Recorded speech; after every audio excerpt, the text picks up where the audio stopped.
Hello, VAC fans.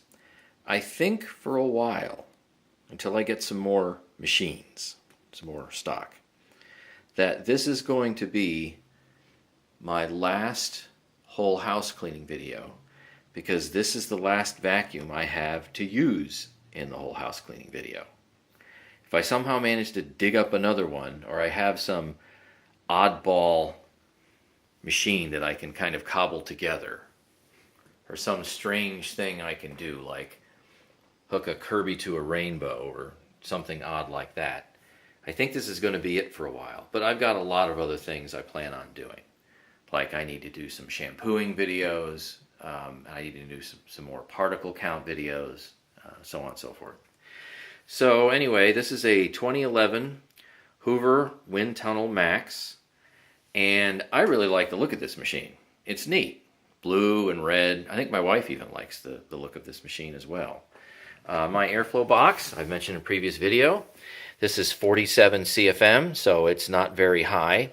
But and you can see here I've replaced this seal. The original seal kind of wore off and fell off, and so I went ahead and actually replaced that with some weather stripping. It makes a good seal now. Over here, I get 82 inches of water lift. That's pretty good. That's probably hence the max part of the max, because a lot of these very inexpensive bagless machines don't have that high water lift. I mean, they're okay, but they're not anything, Dyson level. So we have this little filter in here, and you can see the mini cyclones. There's a lot of them. And this is actually pretty easy to take apart. I mean, you can completely easily take this thing almost totally apart and bathe it. It comes apart much easier than many other machines. So you've got a little button down here. You see me do this for the other videos. And what else? It's got the cord you can pull out. And when I got this mechanism really wasn't working very well, so I had to take it apart and clean it, lubricate it. It's got a little foam filter there on the top. And it's got this little pedal you step on, and for the most part, it will kind of wrap up here a little bit. It's not really that good of a rewind mechanism, but it's better than nothing, so it does work. I am missing the little dusting brush. This was a curb fine machine. The person who is using this actually has a floor cleaning business. Seems like bagless machines are very popular for floor cleaning businesses. This is a little extension one, and I'm going to have to do this probably with my foot. This is a twist connection here, and this will extend if I have my foot hold this. There we go. There. So now I can actually extend it, and then of course you twist it back again, and it'll stay. This is a very stretchy hose, long stretchy hose. So if you wanted to use this, see if I get a little more light here. If you wanted to use this thing, see, look how long that is. You could probably get a good, hey look, I'm pulling the machine along.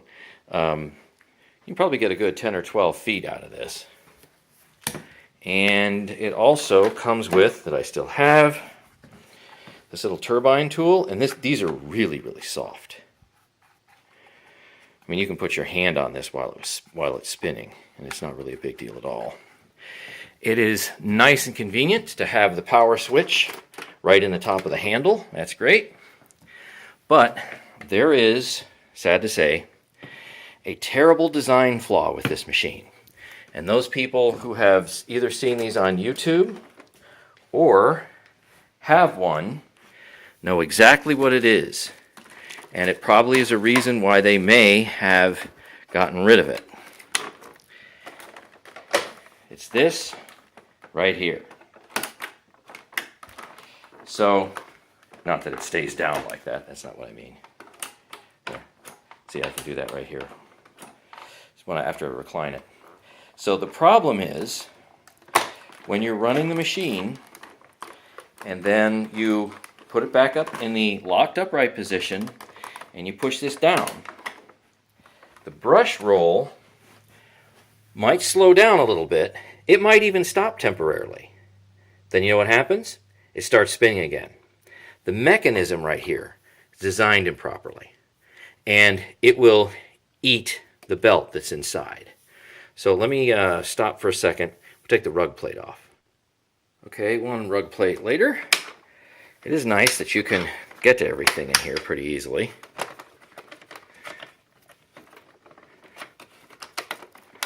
Simply remove. There we go. So here's the underside of that. This actually makes a pretty good seal all the way around. It's really not that bad. But, as I mentioned before, this belt right here, and this is a non-stretchy belt, even with, right here, this mechanism turned off with the lever pushed down, like say with your foot, this still has a little bit of tension. It's not much on the brush roll, and the brush roll begins to spin. The problem is it ends up burning the belt. How fast does it happen? Well, even after I went through and completely serviced this machine, the belt can start to emit a burning smell in as little as maybe about 2 minutes. And it's very minor, but it's there. And eventually, it will burn this belt out real quick. So unfortunately, I won't really be able to do any above-the-floor cleaning with it, because if I do it for more than, say, 30 seconds, I'm definitely starting to damage this belt. So without further ado, let's go and get vacuuming with this 19-pound plastic monster.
For carpet lines.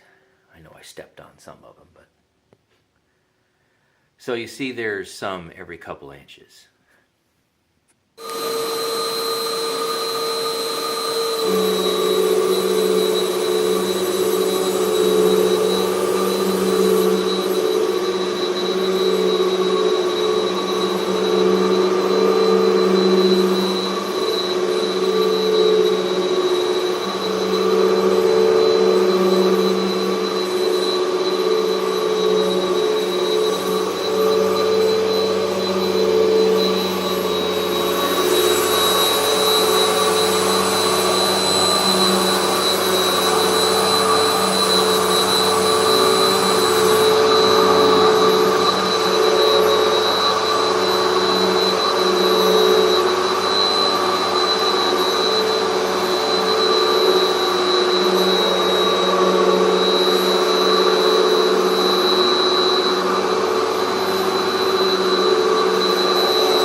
gets a little bit under the bed, not much, maybe 8 or 10 inches.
Okay, so even with the wonderfully high suction, the low airflow just doesn't get this particular turbo tool moving.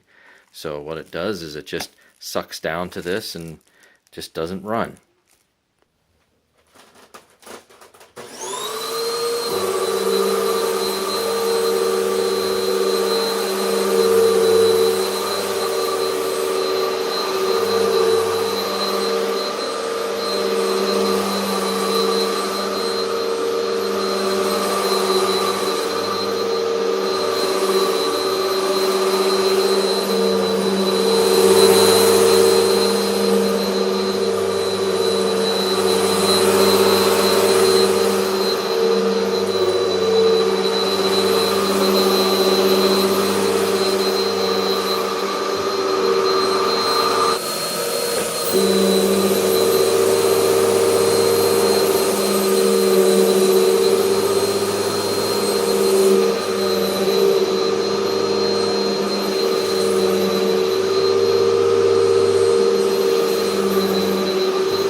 So the second floor is done, and this is what we have. And that looks like an awful lot of carpet fluff. There's some dog hair in there, some human hair in there. That looks like an awful lot of carpet pulled out of the carpet.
my last, at least for a while, and my 21st whole house cleaning video.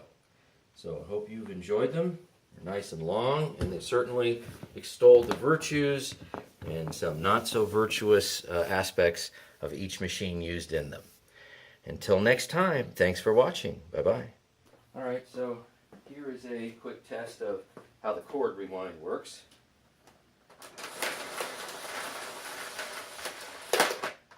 More or less okay. And let's take a look at what's in the bin.